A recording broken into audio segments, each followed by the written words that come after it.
Keep in mind, this guy right here, this thing was like $78 before any kind of parts markup, tax, anything like that.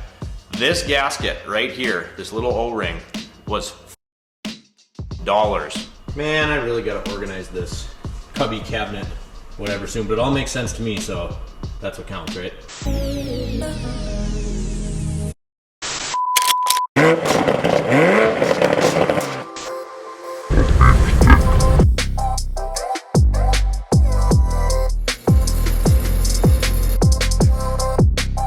We made a trip to the old Hazard part, mostly for consumables. These multi-grit sanding blocks come in handy. What else? We got some more narrow brushes. We got a little detail brush set. You know, it's plastic. These are steel, and this is brass. It's more like painted steel. It may be a little softer, but they always come in handy. And then what else?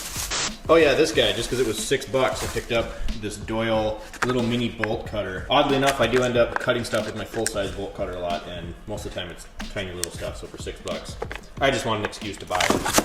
And then by Pittsburgh, these are handy, and I lost my last set. $4. These are little socket caps. So there's a 1/4 inch, a 3/8 inch, a 1/2 inch. So the idea is, this is pretty low profile. You could stick this in the socket somewhere where your ratchet won't fit, and then you can turn it with a wrench on here, you know, turn your socket into a bolt head essentially. So that's a good deal at $4. Then we also picked up this Maddox inner tie rod tool. So it comes with a bunch of size adapters for, you know, various tie rods, and basically this is like a giant socket that slides over.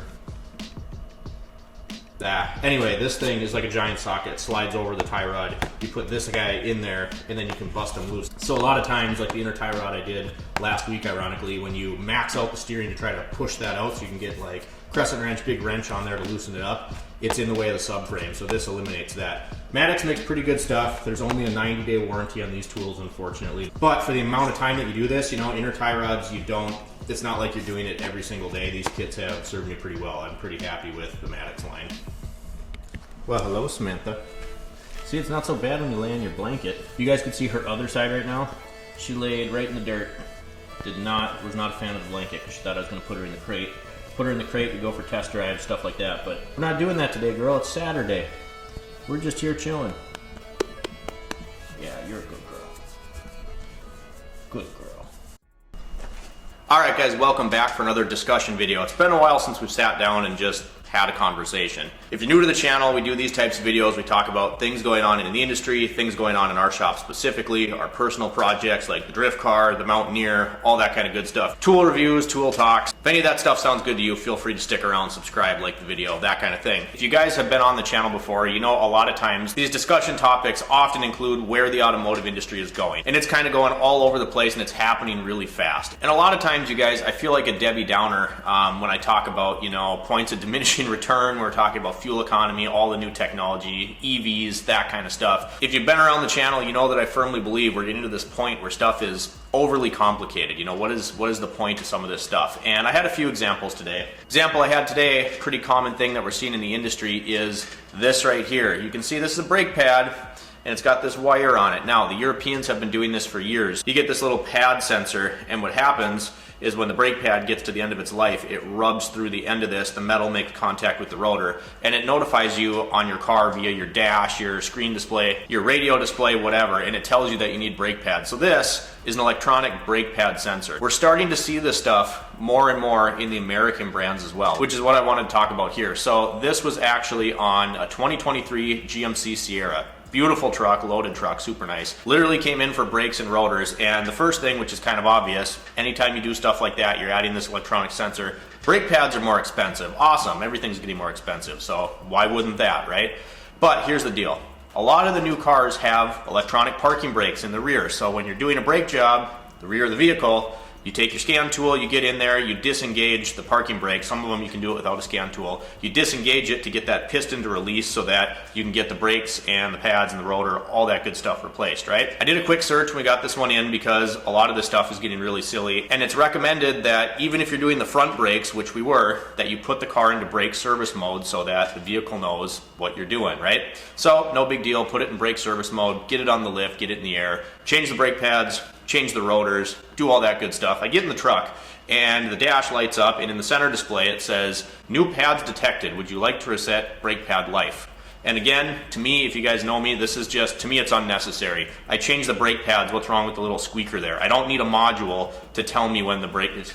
Neither here nor there, right? Unnecessarily complicated. I push yes, I pump up the brakes, just like you always do after you decompress a caliper piston. I go to take it for a drive. Put it in reverse to back out of the shop. Foot's on the brake, everything's good. I go to back up, and I about backed into the side of my garage door, and all of a sudden the whole dash lights up like a Christmas tree on this truck. And it's like brake malfunction, ABS malfunction, limp mode, limited to 40 miles an hour, braking power reduced. And I'm like, what the heck is going on here? So a lot of times stuff like this happens. I'm like, I'll take it around the block and maybe it'll come out of it, right? Had the truck in service mode, told the vehicle that, I put new pads on it, reset the pad life, and all this stuff is going on.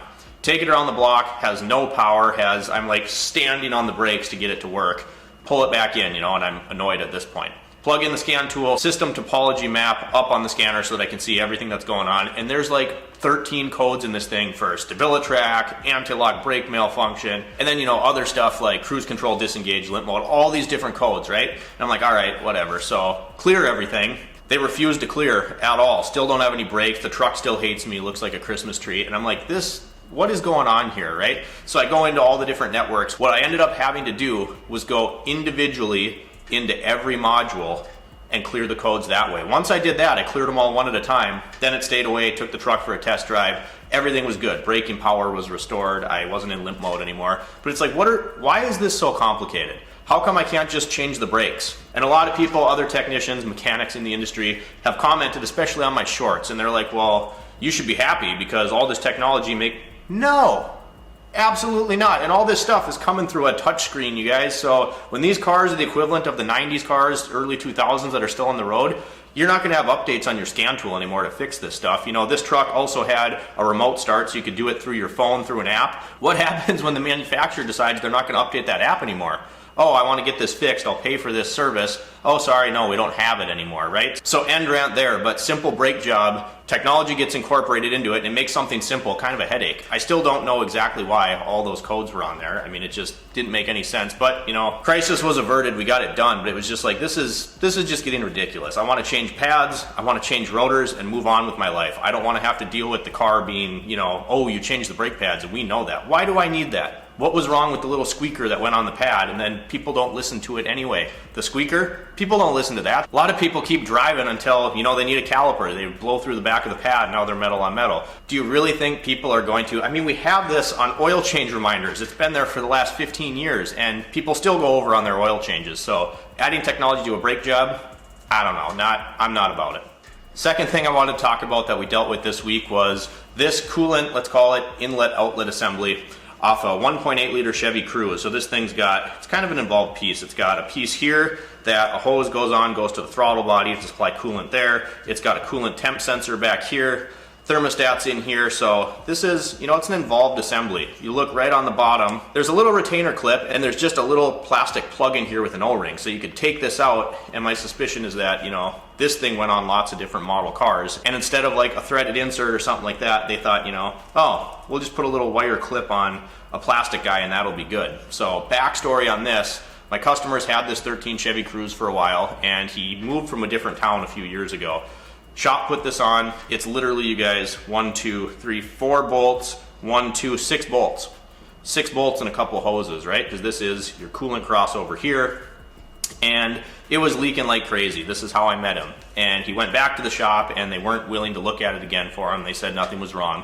He brings it to me after he moves. This thing was leaking so much coolant that the castings on his transmission were full of coolant. I mean, it was bad. There was a lot of coolant. And at the time, it was this little plastic plug here. The O-ring was cut on a new part, So I was like, whatever, let's get an O-ring to fit, put it in there, pressure tested it. It was good for a couple years. So it failed a second time, and I honestly don't know, you guys, what that other shop did, because on this coolant crossover, this was all full of RTV, and it's supposed to be a gasket, which we're getting to next. So this part, my cost before any parts markup, tax, anything like that, was $78, which I was kind of surprised. I mean, that's not too bad. It wasn't an OEM unit, it was a Dorman. But the new one came with a new thermostat, a new coolant temp sensor, all that jazz, gaskets, whatever. So I get the part, I unbox it, I get it installed. Then I'm going to put the coolant crossover pipe back on. There's a little O-ring right there. So this guy goes onto the pipe, there's a little provision for it, and then gets sandwiched in here. and bolted down, right? So I call the parts store again. I'm like, look, didn't come with this gasket, I need it. This one was actually cracked, which is why I assume they had this full RTV. They didn't replace it, because when you buy this, it doesn't come with this gasket, right? So the parts store couldn't list it. I called every other parts store in town. I personally like to deal with O'Reilly's, but I called Napa, I called AutoZone, I called CarQuest. Nobody could get this. It was like 2-3 days out. I called the second Chevy dealer group in town, and they had exactly one in stock. One. I'm like, great, I'll come pick it up. I need it. How much is it? Keep in mind, this guy right here, this thing was like $78 before any kind of parts markup, tax, anything like that. This gasket right here, this little O-ring, was $32 from the dealership.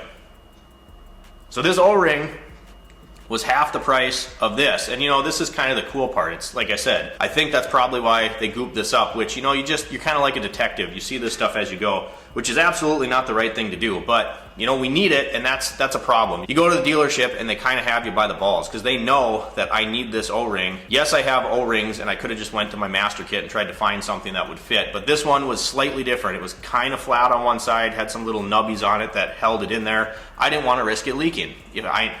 I know if I go get the exact gasket that I need, that it's gonna work, right? So it just amazes me, you know, $78, and then this was $32, so this was almost half the price of this whole assembly.